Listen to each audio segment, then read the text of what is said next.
So, the greatest rivalry in all of college sports, UGA versus fast cars.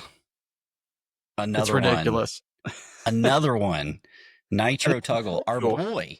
Our boy. our boy Nitro Tuggle was going 107 miles an hour on the loop around Athens. And for any of us who lived there for a short period of time, we definitely saw people going that fast. But my For a God, long son. period of time. Yes, yes. For those of us locals. But Well, 107 miles an locals in hour. fifth years, right? Yeah. 107 miles an hour is very fast. And Nitro got busted, man. Yeah. I. How does this keep happening? It doesn't make any sense. I mean, we know that they're doing all this education. They're putting people through classes. They're having guest speakers come in. Like they've made it a point of emphasis, but yet these kids just keep screwing up. Yeah, Kirby talked about it in his last press conference. He said, that all the things that we've done, we're not going to stop doing. He said that they've done, defensive driving programs with the kids. They've done ride along driving with the kids to teach them to drive. He joked that it was the same stuff he did with his kids. Um, he said that they've had people come in and speak. And at this point, with Nitro Tuggle and with Damian Easley, now they are suspending players when they get driving related charges. I don't know about you, but you don't really hear about college players getting suspended for speeding. I know it's wild. You know, used to you'd always hear about players getting suspended at Georgia for underage drinking, getting caught out the bars or something like that. I mean, Steve Spurrier even had that quote saying he loved playing Georgia at the beginning of the season because they probably had a few of their best players suspended, so you had a good chance at them. He wasn't wrong, but now it's crazy that kids are. I mean, I think it kind of has to do with the NIL stuff. To be honest, these kids are getting lots of money and good for them. But when you're that age and you have no idea how to manage money, what's the first thing that you think about it when you were in high school? If you had money, like what would you do? You'd buy some You get a car. hot rod. Right. Like Yep. that was all you cared about. So that's all they care about is getting that ride.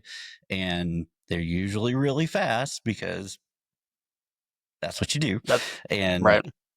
they're the kid brain, like people forget that these are still kids. If they're 18, 19, I mean, yeah, they're built like brick shit houses and can do amazing things, but they still don't have the life experience or in some cases the common sense to stay off the road, follow traffic laws. And Yeah. it's it's it's it's worse now because of social media. It's so much easier to capture this stuff. Well, as I say, I think it's also worse, particularly in Georgia's case, because now every single time a kid gets a speeding ticket, it's front page news, right? The Nitro Tuggle Yeah. story, which started out as, more driving difficulties for Georgia. If you go to ESPN right now, the front page is Nitro Tuggle was going 107 miles an hour. A kid's speeding ticket is the front page of ESPN.com right now. Yeah. Like, it's annoying because now on Twitter, I mean, it's just going to continue to snowball. Oh, this is an epidemic, and Georgia has some kind of systemic issue in the program, and at this point, like it's kind of getting hard to even defend it. But when you know that they're doing everything they can to educate these fools, and they're still messing up, I mean, at what point do you just say, yeah, it's on this kid? yeah, I mean, they specifically asked Kirby today. They said, Coach, is there a point where you're just going to start kicking people off? And Kirby flat out said, no, I'm not prepared to do that. because the second that Georgia becomes the program where if you get a speeding ticket, you're kicked off the team, is the second that guys are going to start transferring or looking other places. Guys make Yeah. mistakes all the time. No matter how much you educate people, kids in particular, they're going to do stupid things because that's what young people do. Is it We okay that did this we keeps did lots of happening? stupid things back in the day. Right. Is it okay that this stuff is happening? Absolutely not. But to treat kids making mistakes like this as horrible human beings is also a mistake because it's sending the wrong message. That's just sending a message that you're a horrible person as opposed to trying to teach the kid a lesson. Nick Saban had a great uh, point on that years ago. He was asked a similar question: "Are you going to kick this player off your team because this happened to him?" And he said, "No. Why would I kick someone off the team for making one mistake, a Right. moment in their life when they have a whole track record of being a great kid and doing all the right things, but they make one bad decision and now they're in the doghouse, potentially kicked off the team." He said he's not going to do that. Uh, just like what you were saying with Kirby, we're going to teach them, make them grow them into functional adults. Yeah. Another thing that Kirby mentioned today when he was talking about this is he said that he's seeing a lot of kids that are coming to college now at 18, 19 years old. And when they're getting to Athens, they're getting their driver's licenses for the first time. That's wild. He said he's seeing that a lot. And he said in particular, I don't know which one of the two cases we have here, but one of them was one of those cases. It's a kid who got his driver's license after he came to college. So instead of being an 18, 19-year-old kid who's been driving for 2 years, these are 18, 19-year-old kids who are just getting their driver's license, and their first car is something that's being bought with NIL money that goes faster. They're not driving a 1998 Ford Taurus. They're driving a 2024, a 2024 Charger or, something else that goes really fast. So these players are in fast cars and they don't have the experience driving. And as much as you can tell them, don't speed, it's just not realistic. So the situation is bad. I don't know if there's a right answer. Everybody's like, oh, Georgia should have a permanent NIL deal with Uber, or you got to take their keys. I'm telling you, you do things like that, you treat kids like that, who all of a sudden the power is all in their hands because they can transfer whenever they want and they can get NIL. Kids are going to leave. You can't do that.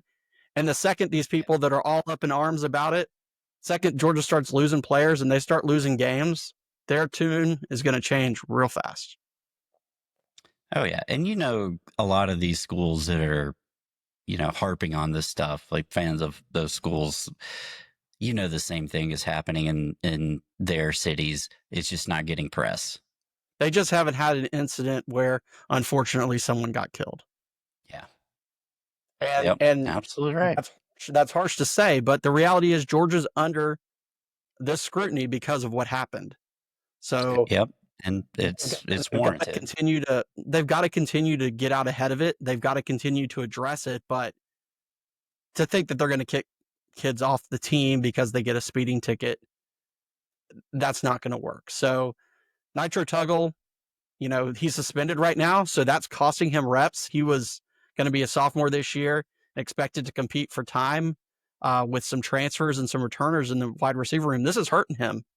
Yeah. You He think he almost transfers transferred. after spring this Yeah, now because of this? he almost transferred after the fall anyway, right? It would not surprise me if he transfers at this point because it might be a situation. Some people are like, oh, we're just going to kick him out the door, encourage him to go in the portal after all this. I don't think that's the case, but I think he might see the writing on the wall. No, no, no. He's suspended right now, so he's not practicing in spring practice when he needed depth, to move up the depth chart, and he's not getting that chance. So he's going to be knocked back. He's going to be back there with two uber talented freshmen. This just might have been his shot that it cost him, and it wouldn't surprise me if he transfers. Now, Damian Easley, on the other hand, is a backup offensive lineman. For him, I haven't heard anything about him wanting to transfer in the past. I would say he's a guy that was going to be a backup this year, probably anyway. So I wouldn't suspect that he would be the same case. But as out of receiver, that's a different story. Oh yeah, we all know receivers are the divas of the team anyway. Yep, them in corners.